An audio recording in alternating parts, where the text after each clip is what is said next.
In the heart of Wall Street, power and arrogance meet dignity and faith. When distant worlds collide in a gleaming lobby, an unexpected lesson transforms not only an ambitious heiress, but also an entire empire. The sun was rising on another Monday morning when David White adjusted his Italian silk tie in front of the mirror. At 52 years old, with perfectly trimmed gray hair and a suit that cost more than the monthly salary of many of his employees, he personified corporate success.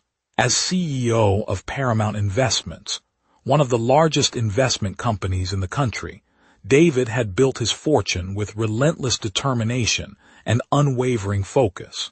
The reflection in the mirror returned the image of a satisfied man. He had overcome his modest beginnings, earned his place among the financial elite, and built an empire. What more could he desire? "Dad, I'm ready," Claire's voice echoed down the mansion hallway. Claire White, his 23-year-old daughter, had inherited not only the beauty of her deceased mother, but also the ambition and determination of her father. A recent graduate in business administration from an elite university, Claire was beginning her executive training at her father's company, a carefully planned path so that one day she could take over the reins of Paramount. "I'm going, dear," David replied, grabbing his leather briefcase. In the car, during the silent drive to the financial district, David watched his daughter out of the corner of his eye. Claire checked her state-of-the-art smartphone, occasionally adjusting the pearl necklace he had given her on her birthday. He felt a mix of pride and concern. Since his wife's death 10 years ago, he had dedicated himself fully to two goals: expanding his company and ensuring Claire had everything she wanted. "Nervous about your first week?" David asked, breaking the silence. Claire shot him a confident look. "Why would I be? I was born for this, Dad. It's our legacy." David smiled, recognizing his own words echoed by his daughter. He had raised Claire to see the world as a competitive arena where only the strongest thrived. He taught her about investments even before she learned to ride a bike. He showed her financial spreadsheets while other children were reading fairy tales. When the driver parked in front of the imposing glass and steel building of Paramount Investments, father and daughter walked together to the entrance.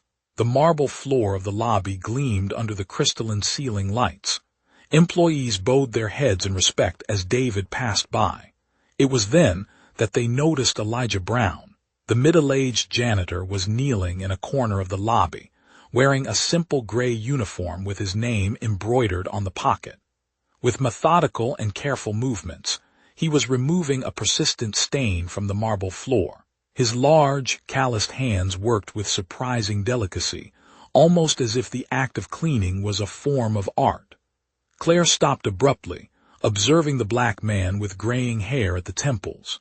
His face, marked by expression lines, showed absolute concentration on the task. There was something about the dignity with which he performed his work that seemed out of place, as if the simple uniform hid something more. With a mocking smile on her painted lips, Claire leaned toward her father and said, loud enough to be heard by nearby employees, "Father, imagine living your whole life scrubbing floors. Some are just born to serve." The comment echoed through the lobby, provoking an awkward silence. Employees averted their gaze, pretending not to have heard.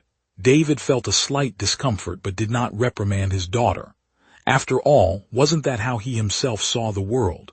Hierarchy was natural, some command, others obey. Then something unexpected happened.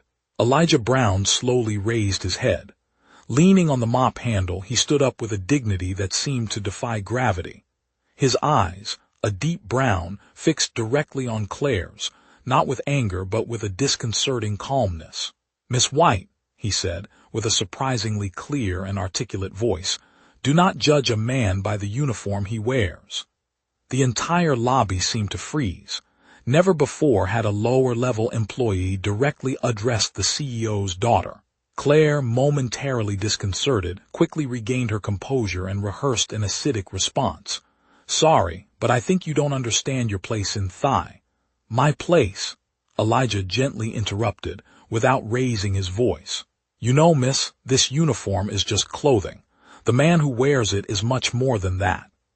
David, sensing the tension in the air, thought about intervening, but something about Elijah's dignity made him hesitate. The janitor carefully placed his mop on the cleaning cart and continued. 15 years ago, I didn't wear this uniform.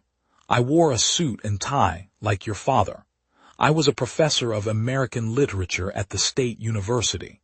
My students called me Dr. Brown. Claire's eyes widened slightly. Some employees who pretended not to pay attention were now openly watching. I had an office with shelves full of books, Elijah continued. Shakespeare, Hemingway, Baldwin, Morrison. But do you know what happened, Miss White? Life happened. Elijah took a small photograph out of his pocket, protected by clear plastic. He showed it to Claire, who, caught by surprise, looked at the image of a smiling woman in a hospital bed. This is Martha, my wife. 15 years ago, she was diagnosed with multiple sclerosis. The doctor said she would need constant care. We had 3 young children. Elijah's voice remained steady, without self-pity. It was as if he were simply sharing important facts that Claire needed to understand. The insurance didn't cover all the treatments. The medicines were expensive. The hours at the university weren't flexible enough for me to take care of her. So, I made a choice. It wasn't a sacrifice. It was love. Claire was motionless now, her initial arrogance replaced by an expression that mixed confusion and discomfort. I resigned and looked for a job that would allow me to have flexible hours, to be present when my family needed. I didn't care about the title. I cared about the purpose. David watched, feeling something strange in his chest, a sensation he hadn't experienced in a long time. He vaguely remembered his own father, who worked in 2 different factories to pay for his education, a man David rarely mentioned now in his social circles. Today, Elijah continued, my wife is still fighting the illness, but she's stable. My children are in university, all on scholarships. And I clean these floors with the same pride and dedication with which I once analyzed the verses of Walt Whitman. The entire lobby was in absolute silence now. Even the constant noise of the elevators seemed to have ceased, as if the building itself was attentive to Elijah's words. Every morning when I kneel to clean, I am not debasing myself. I am serving, and to serve with dignity is one of the greatest honors a human being can have. Claire swallowed hard, a strange emotion forming a lump in her throat. She had never considered that people in cleaning uniforms could have stories, dreams, complex lives. Elijah stepped a little closer, his eyes shining with a mix of kindness and wisdom. Miss White, every day I walk through these corridors and see people running, stressed, worried about the next business deal, the next promotion, the next million. And do you know what I do when I finish my shift? Claire shook her head no, unable to speak. I pray for them. I pray for your father, for the board of directors, for the managers, for the interns. And in recent months I have been praying especially for you. For me, Claire whispered, the first tears forming at the corners of her eyes. Yes, since I found out that Mr. White's daughter would start working here. I ask God to give you not just success but wisdom, not just power but compassion. David felt his own face warm, a forgotten emotion rising in his chest. When was the last time he had considered something beyond profits, acquisitions, and market value? Elijah continued, his voice now softer, as if sharing a precious secret. You know, during my years as a teacher, I always told my students that true education is not in degrees, but in the ability to see the world through the eyes of others, to recognize that each person we encounter has a story as rich and complex as our own. Employees who would normally rush by now paused, forming a silent circle around the unusual scene. The janitor speaking, the powerful CEO listening, and his daughter, known for her calculated coldness, with tears streaming down her face. I'm not angry with you, miss, Elijah said with a gentle smile. I just hope that one day you discover that true greatness is not in the position we hold, but in how we serve each other. Claire, unable to contain her emotion, let out a sob. For the first time, she saw beyond the simple uniform and recognized a man of extraordinary dignity, a man who had chosen love over status. David stepped forward and, to everyone's surprise, extended his hand to Elijah. "Mr. Brown," he said, with a voice filled with emotion, "today you gave the greatest lesson this company has ever witnessed." Elijah shook the offered hand firmly. "I just shared a bit of my journey, Mr. White." Claire, still crying quietly, found her voice. I'm sorry, Mr. Brown. I didn't know. I didn't think." "It's all right," Elijah responded, with genuine kindness. "Sometimes we need a reminder that there is much more to people than what we see at first glance." That night, David found Claire sitting on the mansion's porch, quietly contemplating the garden. "I can't stop thinking about him, Dad," she said without turning around. "How cruel I was. How blind I am." David sat down next to his daughter. "I have also been thinking a lot today, about what I have taught you all these years." He hesitated, the words hard to find for a man used to giving orders, not confessing mistakes. Maybe I emphasized the wrong things. Success, money, position. They're important, but they're not everything." Claire looked at her father, seeing for the first time the vulnerability behind the facade of power. "What do we do now? We learn. We change. We start seeing people for who they really are." In the following weeks, a subtle transformation began at Paramount Investments. Claire, with her father's approval, initiated a scholarship program for young people from underprivileged communities. During lunches, she began sitting with employees from all levels, listening to their stories, their challenges.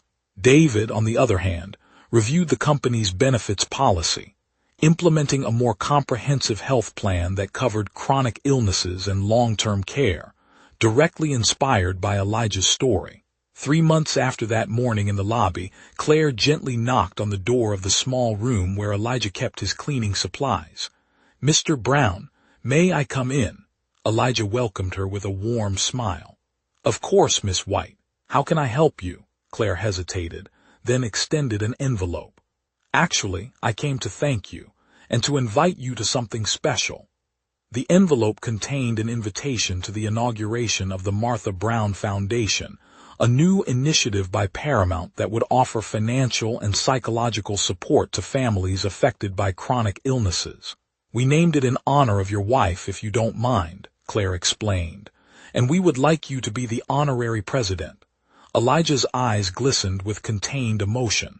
This would mean a lot to Martha."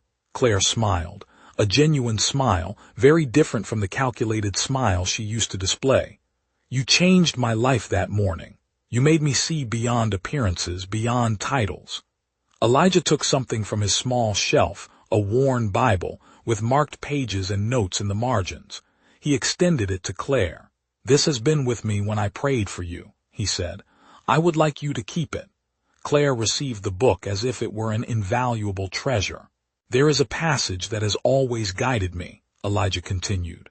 Proverbs 31, 8-9. "Open your mouth for the mute, for the rights of all those who are desolate. Open your mouth, judge righteously, and serve justice to the poor and needy." Claire gently leafed through the yellowed pages, feeling the weight of generations of wisdom in her hands. "Thank you for teaching me to open my eyes, Mr. Brown, and for showing me that dignity is not in the position we hold, but in how we serve."